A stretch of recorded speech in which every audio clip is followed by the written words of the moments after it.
भगवान श्री कृष्ण के अनमोल वचनों के बारे में बता रहा हूँ। यदि आप इन अनमोल वचनों को अपनी जिंदगी में उतारे तो आपकी सोच बदल सकती है और अपनी जिंदगी को बेहतर बना सकते हैं। भगवान श्री कृष्ण के बारे में हम सब ने सुना है और कई बार पढ़ा भी है कि भगवान श्री कृष्ण को 108 नामों से जाना जाता है। भगवान श्री कृष्ण अलग अलग स्थानों में अलग अलग नामों से जाने जाते हैं। भगवान श्री कृष्ण के पिता का नाम वासुदेव था और उन्हें आजीवन वासुदेव के नाम से ही जाना गया। आइए चलते हैं उन अनमोल वचनों के बारे में जानते हैं। शांति से भी दुखों का अंत हो जाता है और शांत चित्त मनुष्य की बुद्धि शीघ्र ही स्थिर होकर परमात्मा से युक्त हो जाती है। क्यों व्यर्थ की चिंता करते हो, किससे व्यर्थ में डरते हो और कौन तुम्हें मार सकता है। आत्मा ना पैदा होती है और ना ही मरती है। हर काम का फल मिलता है। इस जीवन में ना कुछ खोया और ना व्यर्थ होता है। विषयों का चिंतन करने से विषयों की आसक्ति होती है। आसक्ति से इच्छा उत्पन्न होती है और इच्छा से क्रोध होता है। क्रोध से सम्मोहन और अविवेक उत्पन्न होता है। समय का प्रयत्न करते हुए ज्ञानी मनुष्य के मन को भी चंचल इंद्रियां बलपूर्वक हर लेती हैं। जिसकी इंद्रियां वश में होती हैं उसकी बुद्धि स्थिर होती है। जो भी मनुष्य अपने जीवन आध्यात्मिक ज्ञान के चरणों के लिए दृढ़ संकल्प में स्थिर है, वो सामान्य रूप से कष्टों के आक्रमण को सहन कर सकते हैं और निश्चित रूप से खुशियां और मुक्ति पाने के पात्र हैं। हम तुम्हारी मोह रूपी दलदल को पार कर सकते हैं। उस समय तुम शास्त्र से सुने गए और सुनने योग्य वस्तुओं से भी वैराग्य प्राप्त करोगे। केवल कर्म करना ही मनुष्य के वश में है, कर्म फल नहीं। इसलिए तुम कर्म फल की आसक्ति में न फंसो तथा कर्म का त्याग भी न करो। तुम्हारा क्या गया जो तुम रोते हो? तुम क्या लाए थे जो तुमने खो दिया? तुमने क्या पैदा किया था जो नाश हो गया? ना तुम कुछ लेकर आए जो ले लिया, यहीं से लिया था जो दे दिया, यहीं पर दिया जो लिया, इसी ईश्वर से लिया, जो दिया इसी ईश्वर को दिया। जो मन का नियंत्रित नहीं करते उनके लिए ये शत्रु के समान कार्य करते हैं। खाली हाथ आए और खाली हाथ वापस चले तो आज तुम्हारा है, कल और किसी का या परसों किसी और का होगा। तुम इस सुख दुख, लाभ हानि और जीत हार की चिंता न करके मनुष्य को अपनी शक्ति के अनुसार कर्तव्य कर्म करना चाहिए। ऐसे भाव से कर्म करने पर मनुष्य को पाप नहीं लगता। जो मनुष्य वह अच्छा हुआ जो चल रहा था, वह अच्छा हो रहा है जो होगा वो भी अच्छा ही होगा। तुम भूत का पश्चाताप न करो, भविष्य की चिंता न करो, वर्तमान चल रहा है। क्रोध से भ्रम पैदा होता है, भ्रम से बुद्धि व्यक्त होती है। जब बुद्धि व्यक्त होती है तब तर्क नष्ट हो जाता है। जब तर्क नष्ट होता है तब व्यक्ति का पतन हो जाता है।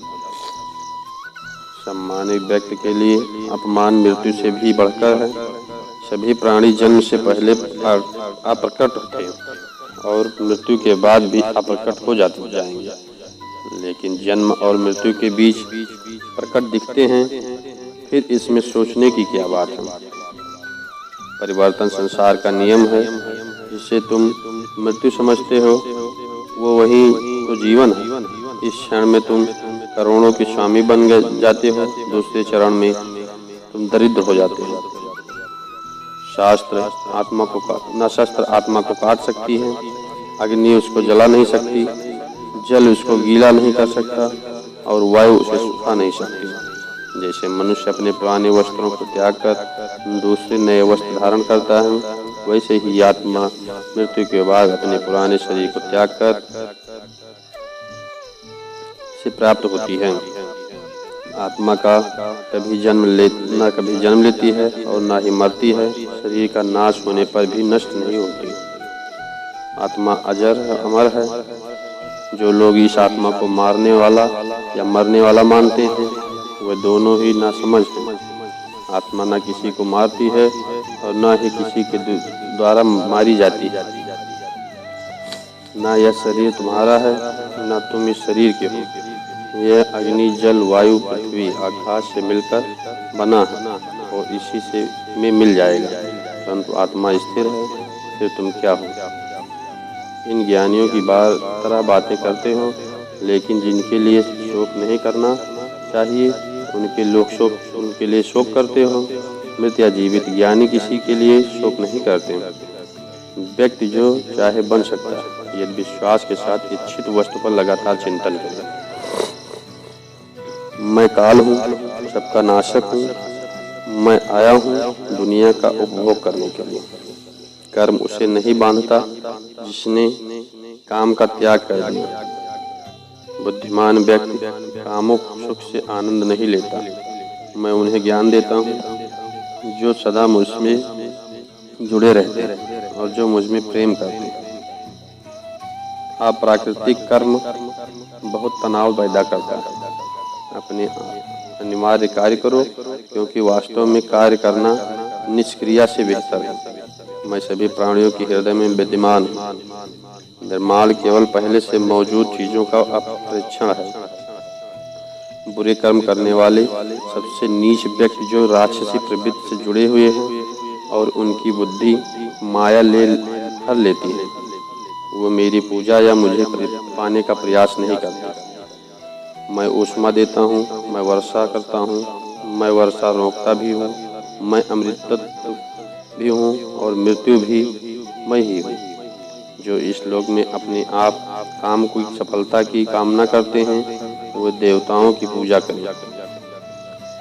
जब वे अपने कार्य में आनंद खोज लेते हैं तब वे पूर्णतया प्राप्त कर सकते हैं। इंद्रियों की दुनिया में कल्पना सुखों की शुरुआत है और अंत भी। जो दुख को जन्म देता है कर्म योग वास्तव में एक परम रहस्य है। कर्म मुझे बांधता नहीं, क्योंकि मुझे कर्म के प्रतिफल की इच्छा नहीं है।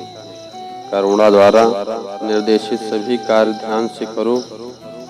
सदैव संदेह करने वाले व्यक्ति के लिए प्रसन्नता न इस लोक में है न ही कहीं और। किसी और का काम पूर्णतः करने से कहीं अच्छा है कि अपना करें, भले ही उसे अपूर्णता का साथ करना पड़े। हर व्यक्ति का विश्वास उसकी प्रकृति के अनुसार होता है। जो ज्ञान और कर्म को एक रूप में देखता है वही सही मायने में देखता है। जो चीज़ हमारे हाथ में नहीं उसके विषय में चिंता करके कोई फायदा नहीं है। जो कार्य में निष्क्रियता और निष्क्रियता में कार्य देखता है वो एक बुद्धिमान व्यक्ति है। यदि कोई बड़े से बड़ा दुराचारी भी अनन्य भक्ति भाव से मुझे भजता है तो उसे भी साधु ही माना जाए और वो शीघ्र ही धर्मात्मा हो जाता है। यह परम सत्य और परम शांति को प्राप्त करता है। जैसे प्रज्वलित अग्नि लकड़ी को जला देती है, वैसे ही ज्ञान रूपी अग्नि कर्म के सारे बंधनों को नष्ट कर देती है। अपने आप जो कुछ भी प्राप्त हो उसे संतुष्ट रहने वाला, ईर्ष्या से रहित, सफलता और असफलता से संभाव वाला कर्मयोगी कर्म करता हुआ भी कर्म के बंधनों से नहीं बचता। जो आशा रहित, जिसके मन और इंद्रियां बस में है, जिसे सब प्रकार के स्वामित्व का परित्याग कर दिया है, ऐसा मनुष्य शरीर से कर्म करते हुए भी पाप को प्राप्त नहीं होता।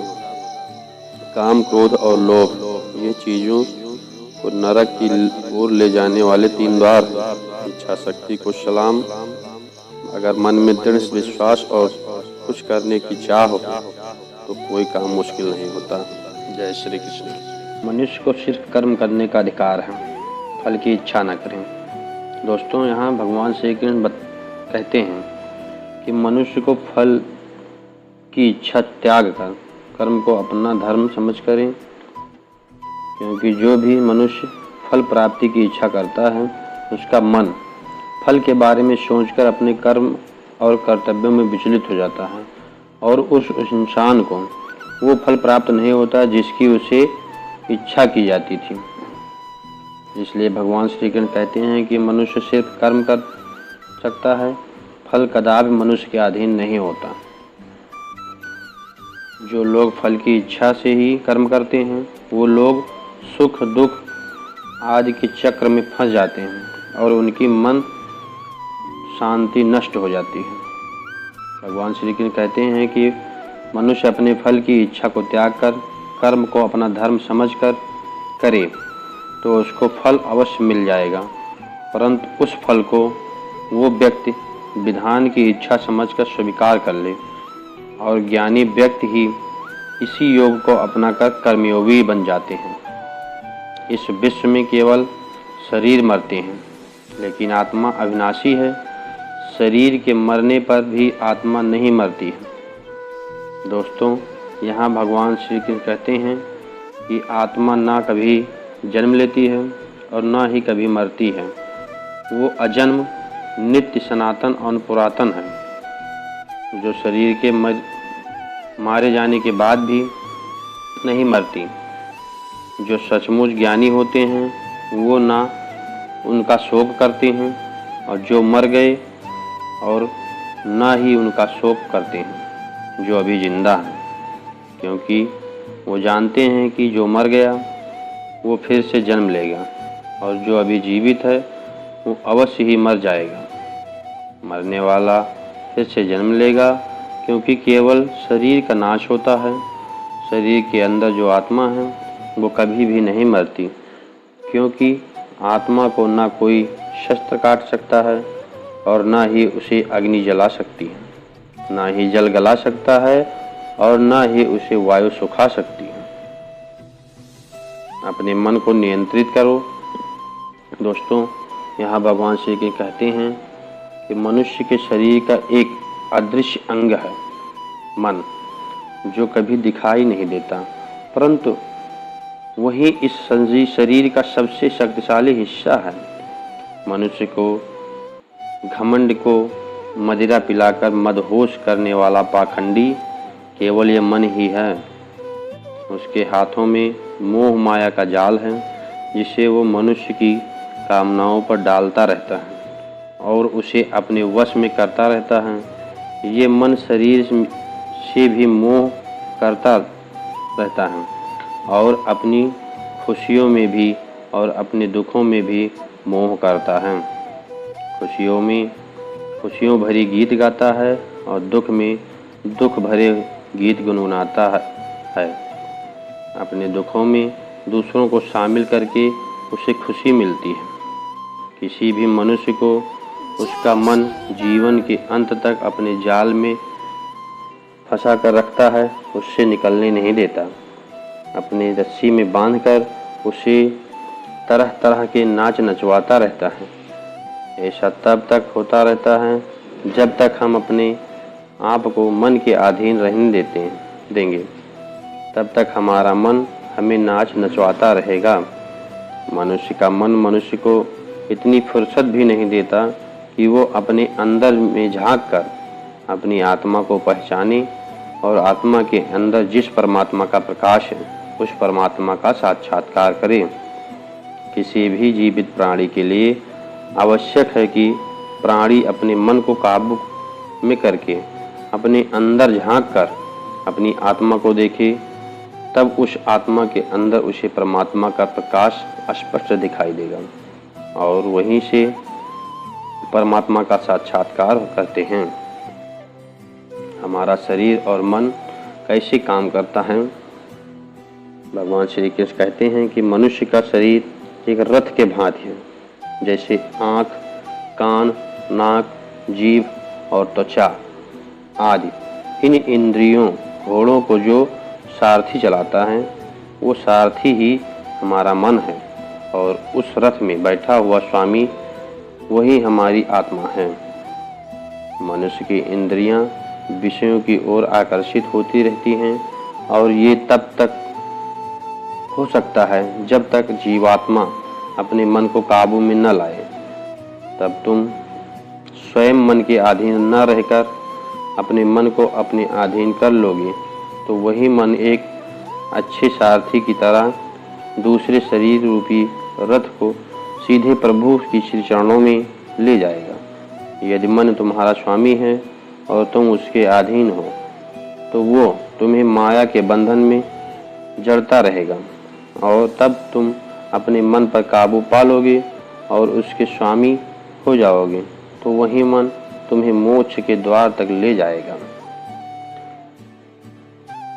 भगवद गीता के अनुसार खुशी के 3 प्रकार। दोस्तों, भगवद गीता के अनुसार इस दुनिया में 3 प्रकार की खुशी होती है। तामसिक खुशी। दोस्तों, पहली प्रकार की तामसिक खुशी हमें ज़्यादा सोने से या ज़्यादा आलसी होने की वजह से मिलती है, यानी कि आराम करने वाली खुशी। राजसिक खुशी। दोस्तों, राजसिक खुशी हमें जो किसी मटेरियल गोल को अचीव करने के बाद मिलती है, जैसे कि पैसे कमाना, गाड़ी खरीदना, दारू पीना आदि चीज़ें करने से जो हमें खुशी मिलती है वो राजसिक खुशी कहलाती है। सात्विक खुशी।